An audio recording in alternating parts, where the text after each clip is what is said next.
dia tinggi kan, gue naik meja langsung.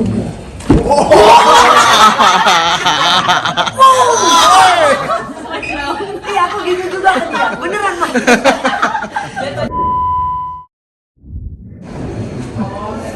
Mami, aku mau tanya nih, pendapat Mami tentang KDRT itu seperti apa sih, Mami? KDRT itu kan berarti hubungan toxic relationship gitu ya. Jadi itu udah nggak mungkin bisa dibenarkan, dan yang pasti kalau aku sih lebih baik cerai kalau aku, karena nggak akan mungkin bisa diperbaiki, itu akan terulang lagi dan terulang lagi. Kalau misalnya Mami nih menanggapi pasangan yang lagi marah tuh seperti apa sih, Mami? Kalau aku lebih baik sama-sama saling menghindar aja deh. Maksudnya sama-sama saling menghindar itu maksudnya gini, jangan, kalau aku sudah berumah tangga, ini pengalaman aku ya, aku tidak mau menyarankan untuk pasangan yang lain, karena aku pernah berpasangan pun juga tidak sempurna. Jadi kalau aku pribadi sama suami aku yang sebelum-sebelumnya, lebih baik dia tidak meninggalkan aku keluar rumah, tapi misalkan kayak kita pisah kamar aja, atau mungkin aku ada di atas, dia ada di bawah. Karena kalau misalkan dia keluar dari rumah, aku takutnya dianya nanti bisa tergoda ke orang lain, atau mungkin aku sebaliknya, ada yang bisa ngademin hati akunya yang tergoda gitu kan. Jadi itu yang aku hindari. Aku nggak pernah mau kalau misalkan pasangan aku tuh keluar rumah. Pesan dari Mami nih buat wanita-wanita yang menjadi korban KDRT tapi nggak berani speak up, apa nih pesannya buat mereka? Kalau dulu aku tuh memang satu, bodoh ya.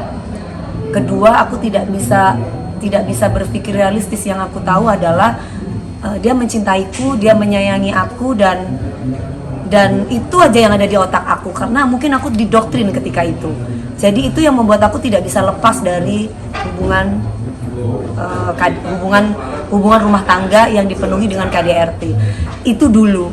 Dan aku merasa bahwa aku bisa keluar dari situ karena aku merasa ini bukan aku harus kehilangan keluarga, aku tidak menjadi diri sendiri, aku seperti tidak hidup di dunia gitu. Aku merasa bahwa ini bukan rumah tangga yang aku mau, dan akhirnya aku ada keberanian dengan aku meninggalkan seseorang, dan akhirnya ya alhamdulillah aku bisa bercerai, dan aku bahagia dengan perceraian itu. Walaupun mungkin itu dibenci oleh Allah, tapi aku merasa bahagia gitu. Kenapa? Karena aku merasa sudah tidak menjadi orang lain lagi. Nah, kalau pendapat Mami tentang wanita-wanita yang mereka sebenarnya membela diri untuk saat di KDRT tapi malah menjadi tersangka, itu apa sih nih pendapat Mami? Gini, perempuan itu kan kaum yang lemah. Kalau misalkan ada yang bilang bahwa kebalik, bahwa laki-laki yang di KDRT-in itu sampai menjadi tersangka, berarti kan laki-lakinya nih yang di KDRT-in oleh si perempuan. Kalau menurut aku ini bukan KDRT sih, melainkan ini baku hantam. Karena kalau KDRT itu hanya berlaku laki-laki untuk perempuan, tapi kalau perempuan ketika dia itu melawan, atau perempuan kan perempuan lemah kan ya, kecuali memang dia memang yang tahu silat atau yang memang tenaganya luar biasa, itu lain ya. Nah kalau misalkan ini lakinya udah lebih kuat, lebih power segala-galanya, terus kemudian perempuan ini menurut aku melindungi dirinya dari hal-hal yang tidak diinginkan, ini mah namanya baku hantam ya. Karena apa? Itu yang terjadi dalam hidup aku gitu loh. Karena ketika aku dulu ibaratnya dibanting, ketika aku dulu ditonjok, itu aku langsung naik meja dan aku tonjok balik gitu. Aku naik meja balik, apapun yang ada di situ, aku ambil barang, aku tonjok balik, aku buang semua barang-barang aku untuk melindungi diri aku.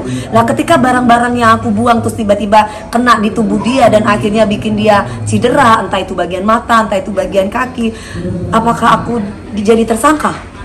Nah, itu pertanyaan buat aku, apakah aku jadi tersangka ketika aku melindungi diri aku? Itu sih. Oke, siap. Terima kasih banyak, Mami.